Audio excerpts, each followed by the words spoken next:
Good evening friends. पुन्हा एकदा आपल्या सर्वांसाठी नेहमीप्रमाणे मी अतिशय सुंदर असा व्हिडिओ घेऊन आलेलो आहे. बऱ्याच वेळा आपण बोलत असतो, मला वाटते ते खोटे आहे, मला वाटते ते खरे आहे, मला वाटते ते गरम आहे, मला वाटते ते थंड आहे, मला वाटते ते भरलेलं आहे, मला वाटते ते रिकामे आहे. अशा प्रकारची वाक्य आपण दररोज डे टू डे लाईफमध्ये बोलत असतो. पण अशी वाक्य जर आपल्याला इंग्रजीमध्ये बोलायची असतील, तर इंग्रजी ऐकणाऱ्याला, इंग्रजी समजणाऱ्याला आपला त्याच्यासमोर एक चांगला उत्तम प्रभाव निर्माण होऊ शकतो. इंग्रजीमध्ये म्हणतात, first impression is the last impression. पहिला प्रभाव हा शेवटचा प्रभाव असतो. तर त्यासाठी आपल्याला त्या प्रकारची वाक्य बोलण्यासाठी योग्य तो पॅटर्न माहीत असला पाहिजे. आणि नेहमी मी आपल्यास सांगतो, की आपल्या सोबतीला इंग्रजी बोलण्यासाठी जर चौवांश पॅटर्न असेल, जो माझा स्वनिर्मित पॅटर्न आहे, दररोज मी माझ्या पद्धतीने वाक्य बनवतो, म्हणून त्याला चौवांश टीचिंग पॅटर्न म्हणतो. या चौवांश टीचिंग पॅटर्न नुसार one day you will be a fluent speaker. एक स्वच्छंदी उत्कृष्ट असे किंवा असा किंवा अशी इंग्रजी वक्ता आपण होऊ शकतो. कारण की there is no age limit to learn new things and skills. जर आपल्याला नवीन गोष्टी आणि एखादं कौशल्य शिकायचं असेल ना, त्याला वयाची अट नसते. आम्हाला डीएड बीएडला एक हरबार्ड होता. तो अभ्यासक होता, शिक्षण तज्ञ होता, शैक्षणिक नॉलेज त्याला भरपूर होतं. तो म्हणायचा, till the last moment of our life we are the students. म्हणजे जीवनाच्या शेवटच्या क्षणापर्यंत आपण विद्यार्थी असतो. And throughout a whole life we people have been learning more and more. आपण शेवटच्या क्षणापर्यंत शिकतच असतो दररोज डे टू डे लाईफमध्ये. तर अशा प्रकारची वाक्य जर आपल्याला इंग्रजीमध्ये बोलायची असतील, तर याच्यासाठी चौवांश टीचिंग पॅटर्न नुसार सुरुवातीला आपल्याला आय थिंक घ्यायचे आहे. आता आय थिंक म्हणजे मला वाटतं किंवा मला वाटते. I think. त्याच्यानंतर इट इज घ्यायचं आहे. आता इट इज म्हणजे ते आहे. इट म्हणजे ते आणि इज म्हणजे आहे. इट इज म्हणजे ते आहे. आणि त्याच्यानंतर वाक्यानुसार किंवा वाक्याच्या अर्थानुसार योग्य ते ॲडजेक्टिव्ह म्हणजे विशेषण घ्यायचं आहे. बघा, once more you have to understand to what I say. पुन्हा एकदा आपल्याला समजून घ्यायचंय की मी काय सांगत आहे. लक्षात घ्या. सुरुवातीला आय थिंक याचा अर्थ होतो मला वाटतं किंवा मला वाटते. इट म्हणजे ते आणि इज म्हणजे हाय. आणि त्याच्यानंतर ॲडजेक्टिव्ह म्हणजे विशेषण. आता मी जेव्हा इंग्रजीतील वाक्य सांगणार, एक्सप्लेन करणार, वाचणार, automatically you can understand on which topic I am going to explain. म्हणजे तुम्हाला समजून येईल की नेमकं मला काय म्हणायचं आहे. राईट. तर बघा, पहिलं वाक्य आहे, I think it is true. मला वाटते ते खरे आहे. मला वाटते ते खरे आहे. आता इंग्रजीच्या वाक्याकडे लक्ष द्या. आय म्हणजे मला, थिंक म्हणजे वाटते, इट म्हणजे इट म्हणजे ते, इज म्हणजे आहे आणि ट्रू म्हणजे खरे. मला वाटते ते खरे आहे. बघा ट्रान्सलेशन मराठीतलं. I think it is true. मला वाटते ते खरे आहे.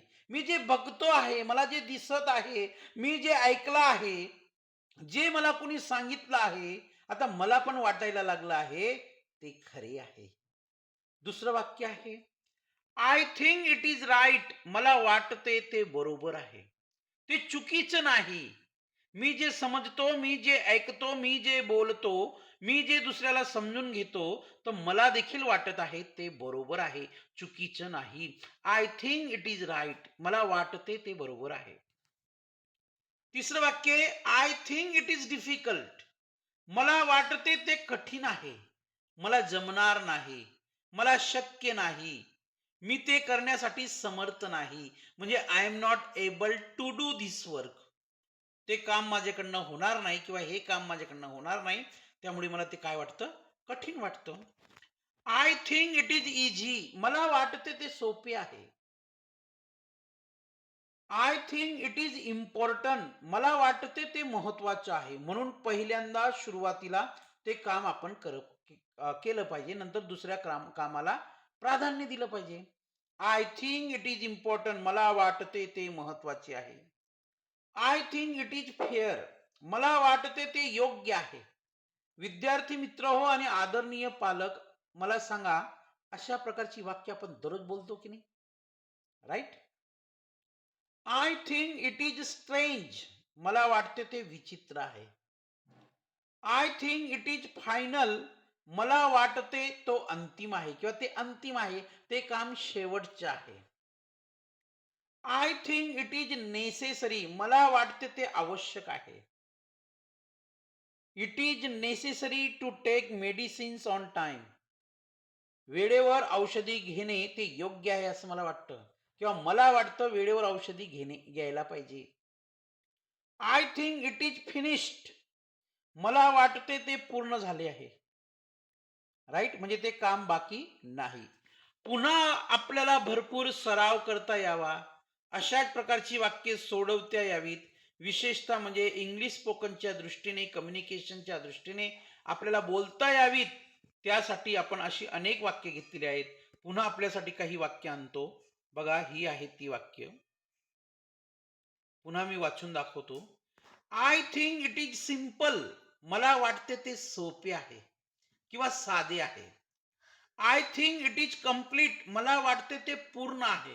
म्हणजे त्याच्यामध्ये कोणत्याही गोष्टीची कमतरता नाही. There is no any kind of lack in that. Lack म्हणजे चा अभाव असणे, ची कमी असणे. राईट?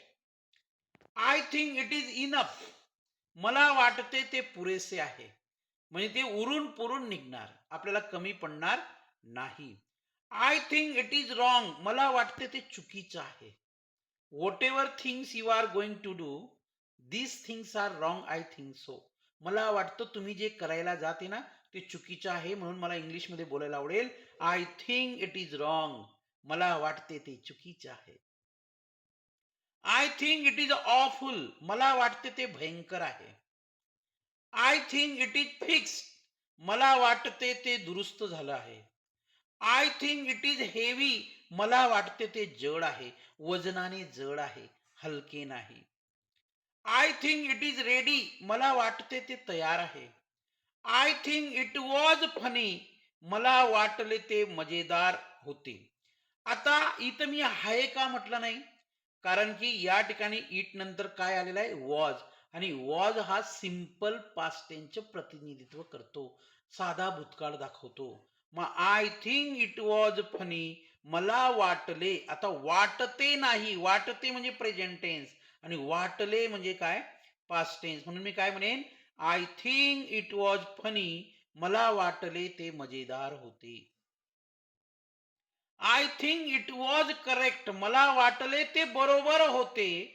जे आपण बोललो, आपण जे केलं, राईट, ते बरोबर होते. शेवटची ही दोन वाक्य पास्ट टेन्स दाखवतात. राईट? पुन्हा आपल्याला सर्वांना सराव करता यावा, अजून आपली प्रॅक्टिस व्हावी, अशा प्रकारची इंग्रजीची वाक्य बोलता यावीत, अशा प्रकारची मराठीची वाक्य बोलता यावीत. त्या दृष्टीने अजून आपल्याकडे काही वाक्य आहेत. त्या वाक्यांचा आपण अभ्यास करूया आणि समजून घेऊया. राईट? बघा, I think it is useless. I think it is useless. मला वाटते ते निरुपयोगी आहे, म्हणजे त्याचा उपयोग नाही. It is useless. येते लक्षात? I think it is possible. मला वाटते ते शक्य आहे. आणि माझा एक सुविचार कायमस्वरूपी लक्षात ठेवा विद्यार्थी मित्र, nothing is impossible in this world. Nothing is impossible in this world. And if you find a word and impossible in the dictionary of someone, that dictionary which is known to be as foolish person. या जगात काही अशक्य नाहीये आणि अशक्य हा शब्द जर आपल्याला कोणाच्या शब्दकोशामध्ये सापडत असेल तर ती मूर्ख लोकांची डिक्शनरी आहे. म्हणजे ऑलवेज बी पॉझिटिव्ह असं मला म्हणायचंय. नेहमी सकारात्मक राहा. मंजिलें उन्हीं को मिलती है जिनकी सपनों में जान होती है. मंजिलें उन्हीं को मिलती है जिनकी सपनों में जान होती है. पंखों से कुछ नहीं होता, हौसलों से उडान होती है. स्वर्गीय डॉक्टर एपीजे अब्दुल कलाम साहेबांचे वाक्य आहे. Right. I think it is dangerous. मला वाटते ते धोकादायक आहे. I think it is safe. मला वाटते ते सुरक्षित आहे. I think it is clear. मला वाटते ते स्पष्ट आहे. I think it was better. मला वाटले ते चांगले होते. I think it was cold. मला वाटले ते थंड होते. I think it was urgent. मला वाटले ते तातडीचे होते. I think it was interesting. मला वाटले ते मनोरंजक होते. I think it was slow. मला वाटले ते हळू होते. I think it is simple. मला वाटते ते साधे आहे. आणि I think it is complete. मला वाटते ते पूर्ण आहे. तर मध्यंतरी हे जे काही 3-4 वाक्य होती ना, these sentences shows these sentences show past form of sentence.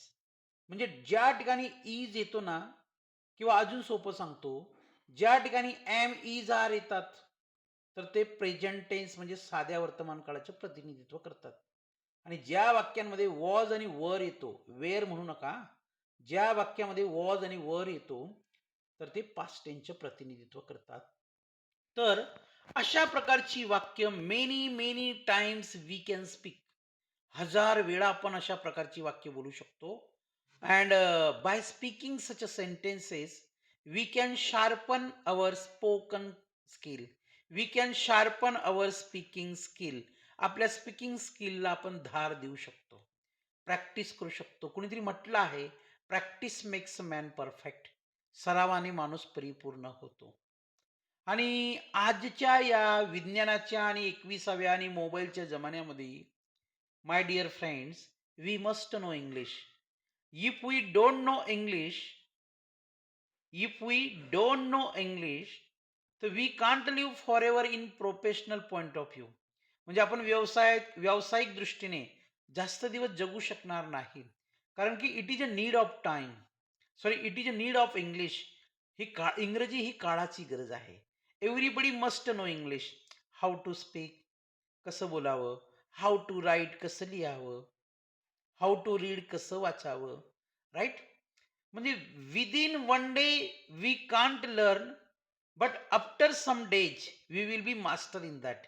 एका दिवसात कोणतीही गोष्ट आपण शिकत नसतो, पण जसा जसा काळ जातो का, जसे जसे दिवस जातात का, तर we will be master in particular area or in any sphere of life.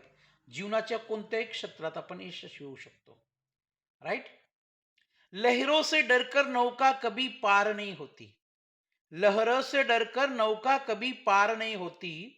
कोशिश करने वालों की कभी हार नहीं होती. नन्ही चीटी चढ़ती दीवारों पे 100 बार फिसलती है. नन्ही चीटी चढ़ती दीवारों पे 100 बार फिसलती है. चढ़कर गिरना गिरकर चढ़ना, चढ़कर गिरना गिरकर चढ़ना, ना अखरता है उसे कभी. आखिर उसकी मेहनत बेकार नहीं होती. कोशिश करने वालों की कभी हार नहीं होती. आपण जर एकदा प्रयत्न केला ना, तर पहिल्या प्रयत्नात आपल्याला यश मिळणार नाही. पण तोच प्रयत्न जर आपण पुन्हा पुन्हा केला ना, तर success is waiting for us. यश आपली वाट बघत असतं, लक्षात घ्या. तर थँक यू व्हेरी मच. धन्यवाद. Nice to teach you, nice to explain you. मला आपल्याला स्पष्टीकरण दिल्यानंतर, शिकवल्यानंतर मनस्वी आनंदी आहे. And I am the gift by God on the earth. I am the gift by God on the earth. I am trying to give new knowledge and skill every day to you. म्हणजे दररोज काहीतरी नवीन नवीन मी आपल्याला देत असतो. तर मी एक देवाचे gift आहे, देवाने मला पृथ्वीवर पाठवलेलं आहे.